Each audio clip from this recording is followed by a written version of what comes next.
just talking over one another. And I had mentioned that in the modern conversation, that there's so much confusion, it has led some to question whether Ignatius even existed. I didn't say that I was questioning it, but it has led some to question whether Ignatius even existed. And then he's the one that brought up the term consensus. And when I said, yes, it's a consensus, I was talking about the consensus is that there is a lot of serious conversation to be had.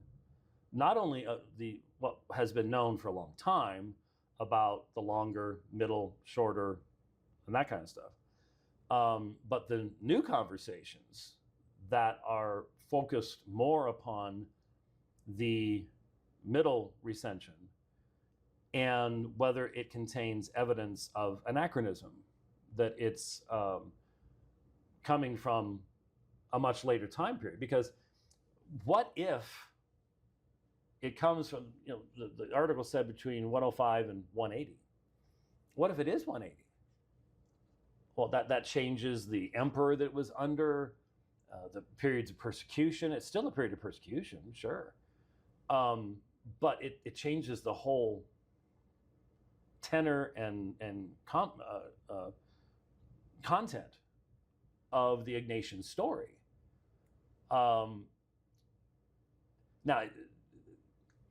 I can't get into this right now because, like I said, sitting in a hotel room is not the best time to be doing this. But then that leads to, were there interpolations in Polycarp, Philippians? He mentions that because Polycarp mentions Ignatius. Irenaeus mentions Ignatius, but if Ignatius is writing late in the 180s, what about Irenaeus? And of course, what that then means is, well, when's the earliest manuscripts we have of their writings? And it's very different. I mean, Polycarp's not nearly as popular as Irenaeus. Irenaeus's works against Gnosticism, vitally important, just super, super important stuff. So it has a completely different textual character. But still, in general, most works of antiquity, the time period between when they're written, our first extant manuscripts, between 500 and 1,000 years. And that's what you have with Ignatius, about 1,000 years. Not so much with Irenaeus, because his works were so widely disseminated. So we have fragments and stuff like that, earlier manuscripts. And so that's not unusual to have that length of time, but it does point out why it's so neat that we have things like the papyri for the New Testament, which put us significantly closer to the time of writing, because the longer the gap is, the silent gap is, the harder it is to have high levels of confidence as to time origination, transmission, and stuff like that. And by the way, Timothy, I saw him on Twitter last night. Someone actually wrote to him. A Roman Catholic wrote to him and said, all we have of the New Testament books are copies of copies of copies. That's Bart Ehrman, by the way. But we have the original writings of Ignatius. And I'm just like, whoa, really? That would be one of the greatest finds of all time. That would rival the Book of Abraham in the Pearl of Great Price. No, we do not have the original writings of Ignatius. But there are people who think these kinds of things. So what ended up happening is I eventually was able to get back to my point in answering a cross-examination question, and pointed out this is an anti-docetic polemic, went from there. Then in the closing statement, he went last because he went first. That doesn't always work that way, but it did in this particular debate. And the problem is when you have last, you get to say whatever you want, and you're not going to have any rebuttal. And I felt that Joe Heschmeyer really, took advantage of that inappropriately. And he basically said that I'm an Ignatian mythologist. I don't think Ignatius existed. And I had not said that. I had said that the current discussions have led some people to believe that Ignatius didn't even exist. And obviously, if the origination of the sources isn't until the late 2nd century, if you're going to insist Ignatius was bishop of Antioch at the beginning of the 2nd century and he was martyred at the beginning of the 2nd century, well, then he didn't write those things if it's that late. So that's the issue. That's what the conversation is about. And I haven't come to final conclusions on a lot of that stuff, but at least I'm looking at it, and it doesn't seem a lot of other people are. There's a bunch of people making comments online right now that haven't wrestled with any of this stuff at all. And it's painfully obvious. And they're jumping into this not for issues of scholarship or anything like that. They're jumping into this for clicks, likes, and we've got White now. Ooh, we're going to get him. We know he's traveling home and he's not going to be able to do almost anything. And so we can jump on, we can do these videos. And Cameron Bertuzzi, in his Twitter thread, is saying the only reason he's doing this is because of how massively important Ignatius is to the demonstration of early Eucharistic sacrifice. So, has he ever responded to what I posted 17 years ago on that very text? Not that I know of. Could he? I don't think he could. Has he ever read what I wrote in 1990 on Ignatius when I was scholar in residence at Grand Canyon College, Grand Canyon University? I forget when they changed the name.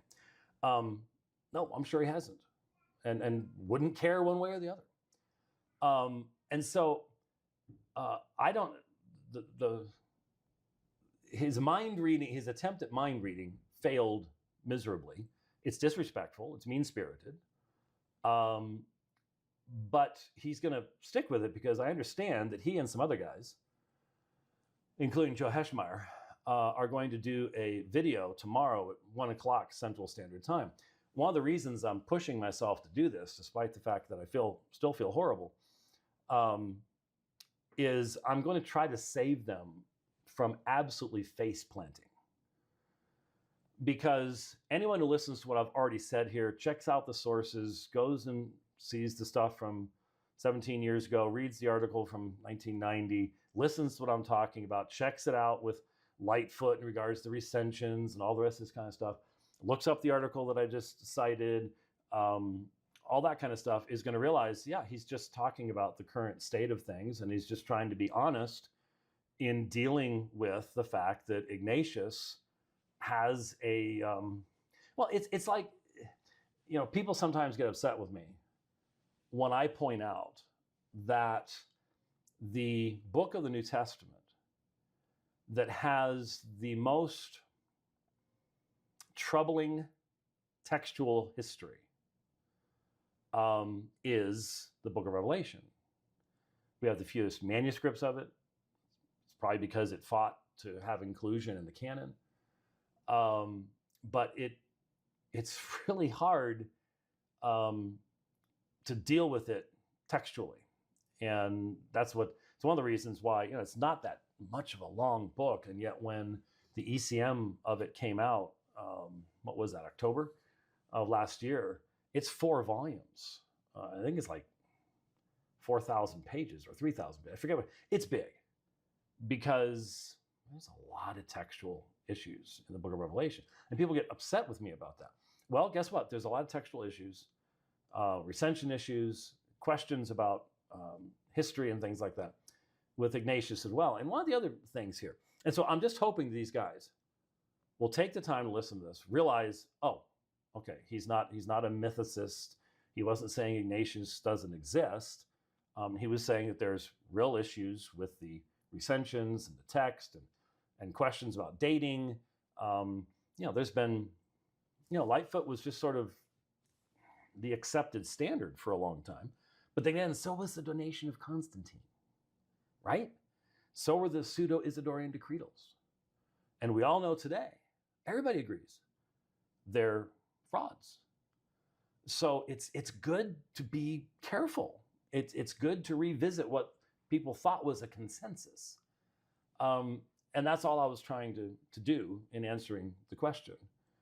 But then by misrepresenting me, and I challenged him after the debate, I came up to him and said, I really didn't appreciate the fact that in your closing statement, and he apologized. Now, I'm not sure what he's going to say on the video tomorrow.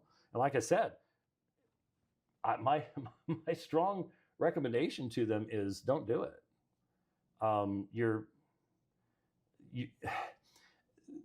Just think about it for a second. Why aren't we talking about the substance of the debate? This was a cross-examination question. This isn't about Hebrews 10 or Hebrews 7 or Malachi 1 or any of the other things that were discussed. This was a contextual comment that got interrupted, and terms were introduced to it by Heschmeyer that he seemed to misunderstand, and evidently other people have misunderstood as well. And so it's just really weird that you would focus upon a cross-exam question that the topic's not even the topic of the debate. And it was how many seconds? Taylor Marshall grabbed hold of it. And look, I'll be honest, the whole reason for this is to try to do damage to me. And it's dishonest, it lacks integrity, it lacks scholarship. And so I would just say to anybody thinking about doing that video, hey, if you want to faceplant and destroy your integrity, I can't stop you, but I'm trying to help you right now. Because any honest person who watches this video and then sees what's being said is going to go, what are these people doing? Are they so desperate that they've got to dig anything out of the ground and throw